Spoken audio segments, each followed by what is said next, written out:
Hi hello friends, welcome back to my channel. ನಾನಿವತ್ತು ನೀವು ನೋಡ್ತಾ ಇದ್ದೀರಿ ಮಂಗಳೂರು ಸೌತೆಕಾಯಿ ಕಾಣಿಸ್ತಾ ಇದೆ. ಇದರಲ್ಲಿ ಏನು ಮಾಡ್ತಾರಪ್ಪ ಅಂತ ಅಂದ್ಕೊತಾ ಇದ್ದೀರಾ. ನಾನು ದೇವಸ್ಥಾನದಲ್ಲಿ ಯಾವ ಥರ ಮಂಗಳೂರು ಸೌತೆಕಾಯಿನ ಯೂಸ್ ಮಾಡಿಕೊಂಡು ಸಾಂಬಾರು ಮಾಡ್ತಾರೆ ಅಂತ ಹೇಳ್ಕೊಡ್ತಾ ಇದ್ದೀನಿ. ಅದನ್ನು ಹೇಗೆ ಮಾಡೋದು ಅಂದರೆ, ಮೊದಲಿಗೆ ಸೌತೆಕಾಯಿನ ನೀಟಾಗಿ ಈ ಥರ ಸಣ್ಣ ಸಣ್ಣದಾಗಿ ಕಟ್ ಮಾಡ್ಕೋಬೇಕು.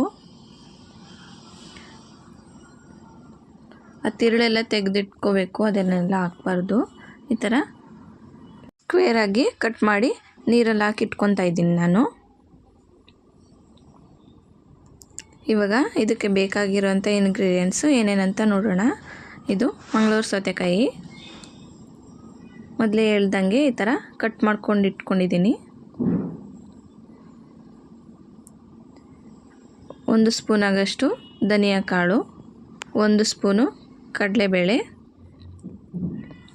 ಮತ್ತು ಕರಿಬೇವಿನ ಸೊಪ್ಪು, 1 ಸ್ಪೂನು ಉದ್ದಿನಬೇಳೆ, ಜೀರಿಗೆ 1/2 ಸ್ಪೂನಷ್ಟು, 1/4 ಸ್ಪೂನಷ್ಟು ಮೆಂತ್ಯ, ಒಣಮೆಣಸಿನ್ಕಾಯಿ ನಿಮಗೆ ಎಷ್ಟು ಖಾರ ಬೇಕು ಅಷ್ಟನ್ನ ಹಾಕ್ಕೊಳ್ಳಿ. ನಾನಿಲ್ಲಿ ಒಂದು 5-6 ಹಾಕ್ಕೊಂಡಿದ್ದೀನಿ. ಕಾಯಿನ ನಾನು ಇಷ್ಟು ತೊಗೊಂಡಿದ್ದೀನಿ, ಸ್ವಲ್ಪನೇ ಸಾಕು ಈ ಸಾಂಬಾರಿಗೆ. ಕಾಯಿ ತುಂಬ ಏನು ಹಾಕೋದು ಬೇಕಾಗಿಲ್ಲ. ನೆಕ್ಸ್ಟು ಬೆಲ್ಲ, ಹುಣಸೆಹಣ್ಣು ಇಷ್ಟಪ್ಪ ತೊಗೊಂಡಿದ್ದೀನಿ ನಾನು, ಬೆಲ್ಲ ಮತ್ತು ಇಂಗು. ಇವಾಗ ಹೇಗೆ ಮಾಡೋದು ಅಂತ ನೋಡೋಣ. ಮೊದಲಿಗೆ ಬೇಳೆನ ಬೇಯಕ್ಕಿಟ್ಟಿದ್ದೀನಿ. ನೆಕ್ಸ್ಟ್ ಇನ್ನೊಂದು ಪಾತ್ರೆ ಇಟ್ಕೊಂಡು ಮಂಗಳೂರು ಸೌತೆಕಾಯಿನ ಹಾಕಿ ಬೇಯಿಸ್ಕೊತಾ ಇದ್ದೀನಿ. ಇದಕ್ಕೆ ನಾನು ಸ್ವಲ್ಪ ಅರಿಶಿನ ಪುಡಿ ಮತ್ತು ಸ್ವಲ್ಪ ಸಾಲ್ಟ್ ಹಾಕಿ ಬೇಯಿಸ್ಕೊತಾ ಇದ್ದೀನಿ. ಈಗ ಧನಿಯಾ ಕಾಳು, ಉದ್ದಿನಬೇಳೆ ಮತ್ತು ಕರಿಬೇವಿನ ಸೊಪ್ಪು, ಒಣಮೆಣಸಿನ್ಕಾಯಿ, ಮೆಂತ್ಯ ಕಾಳು ಎಲ್ಲನೂ 1 ಸ್ಪೂನು ಎಣ್ಣೆ ಹಾಕ್ಕೊಂಡು ಒಂದು ಬಾಣಲಿಲಿ ಫ್ರೈ ಮಾಡ್ಕೊತಾ ಇದ್ದೀನಿ.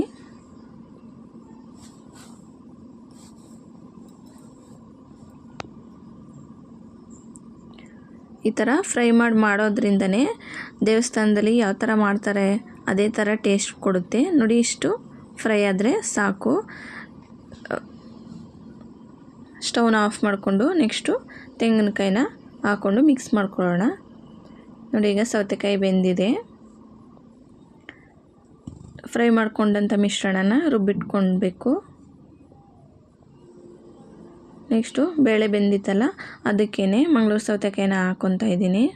ಮಂಗಳೂರು ಸೌತೆಕಾಯಿ ಬೇಯಕ್ಕೆ ಹಾಕಿದ್ವಲ್ಲ, ಆ ನೀರನ್ನೆಲ್ಲ ಹಾಕೋಬಾರ್ದು, ತುಂಬ ತೆಳ್ಳಗಾಗ್ಬಿಡುತ್ತೆ. ಬರೀ ಸೌತೆಕಾಯಿ ಅಷ್ಟೇ ಹಾಕ್ತಾಯಿದ್ದೀನಿ. ನೆಕ್ಸ್ಟು ರುಬ್ಬಿಟ್ಕೊಂಡಂಥ ಮಸಾಲನ ಇದರೊಳಗಡೆ ಹಾಕ್ತಾಯಿದ್ದೀನಿ. ನೋಡಿ, ಇಷ್ಟು ಅದೇ ಇದ್ದರೆ ಸಾಕು. ಇನ್ನೊಂದು ಸ್ವಲ್ಪ ತೆಳ್ಳಗೂ ಮಾಡ್ಕೋಬೋದು. ನನಗೆ ಈ ಅದ ಸಾಕು.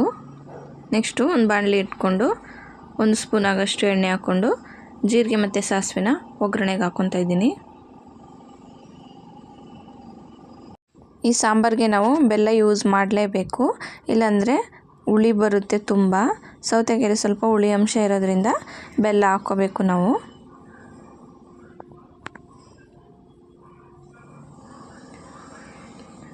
ತುಂಬ ಚೆನ್ನಾಗಿರುತ್ತೆ, ನೀವು ಒಮ್ಮೆ ಟ್ರೈ ಮಾಡಿ ನೋಡಿ.